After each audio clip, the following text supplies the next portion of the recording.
Hi, it's the morning of July 14th, 2013, and of course I put out that video late last night on the Zimmerman Trayvon Martin case, and pretty much decided last night that, I hope it will be a non-event, that people will understand that this thing went the way it should have gone, and that whatever happened in the court there in Florida has nothing to do with anybody's hatred of anybody else anywhere in the country.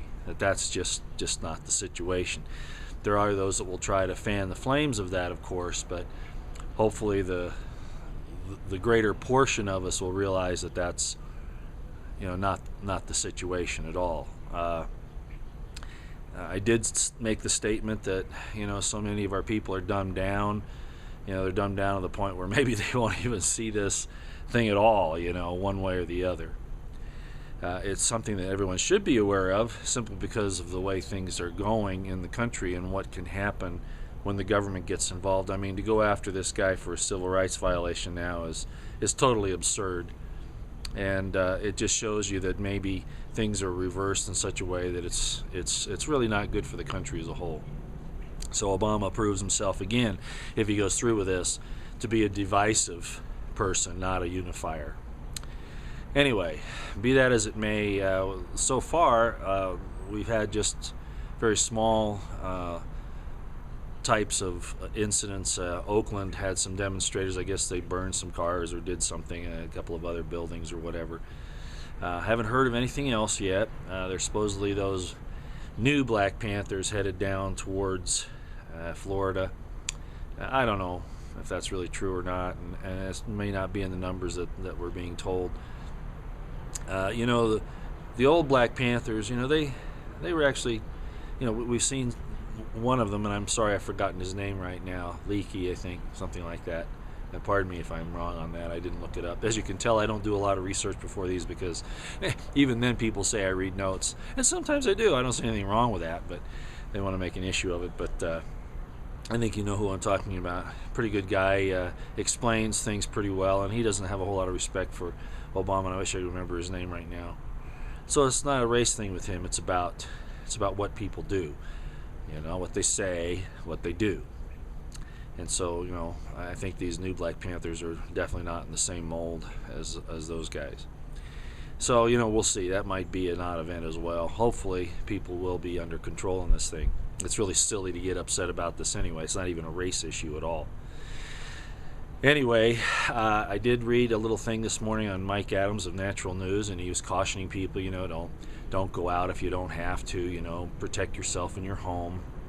Don't be afraid to protect yourself, There's an old saying, it's better to be judged by 12 than carried by 6, especially in a situation like this.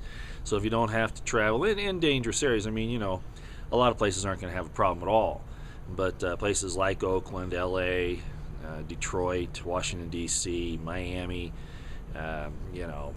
St. Louis, Missouri.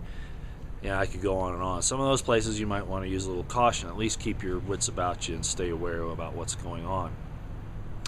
There is always that possibility of roving gangs, showing up anywhere. So you can't think that just because you're in an area that's not being affected in a large manner that there couldn't be some of these people out there looking to hurt you. So, don't pull over for any red lights and sirens or anything until you verify who they are.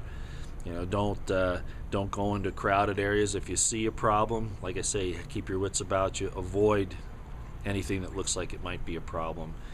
And it's just an awareness thing. I don't know what else to say.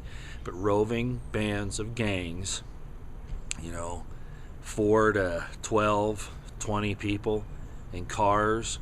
I think you remember what happened, I forget what state or county fair it was a couple of years ago, but the adolescents, the teenagers, were going through pulling people out of their cars and beating them up. That kind of thing is a very, very strong possibility in a situation like this, because bad people are going to look for excuses to hurt others. And so you need to keep your wits about you. Staying home is probably the best thing, but don't change your life too drastically unless, of course, you're in a really high intensity area like the ones I mentioned. Mike Adams at Natural News gave a good good synopsis of what you should do, so maybe you could go look that up if you like. I wanted to bring up the situation of the Boston police officer who was found with explosives. One of our viewers who gives me a lot of good information. She's always on top of things, and I want to thank her for that. And I made a comment about that, and I wanted to explain it a little bit more. Not that this guy isn't guilty of what he's done, and he got such a light, initial bail and some other things. But people are saying because he's a cop. Well, there's probably another reason for this, and this is what I was getting to. Again, this could be not that it didn't really happen, but it could be used as a false flag. And I've been telling the police about this. You're going to be on this list of terrorist activities too, just like the veterans. And so, in a lot of states now, under federal law, I believe, a retired police officer, for instance, can have a ready concealed weapons permit. He doesn't have to apply for it; it just carries over. I think they get a card or whatever. That might change under the way things are looking now, because they don't want people out there that have responsible feelings about the Constitution, the Bill of Rights, and about right and wrong and evil and good and all of that, stopping real crime. So this could be used to set up the cops for, well, you guys are potential terrorists too, so now you're gonna come under our controls a little bit more. You see what I'm saying with that? Regardless, it's a bad situation. This guy could have been a provocateur on the whole, Boston bombing thing. We just don't know all the details. Now that he's taken out, who knows? I don't know what's going to happen with that, but you can't figure out these psyops, people. You just have to be aware of all the different angles that are going on and just look at everything and say, this could be a problem, and so we're just going to keep our distance. Make our preparations, like I always say, food, water, commodities, ammunition if you need it, and you do, things like that. Then I wanted to go on this thing with what's going on over in the Middle East, just touch on it real quick. There was an individual who made a comment that, I'll soon be able to verify that there were missiles that were launched at a Syrian port area where the Russian missiles were, or Russian equipment. Guess what? Yeah, we're starting to see information on that in some of the intelligence news. So, yeah, he got that right. Things are heating up over there. They want a war, and they want, disruptions and civil disturbances here in the U.S.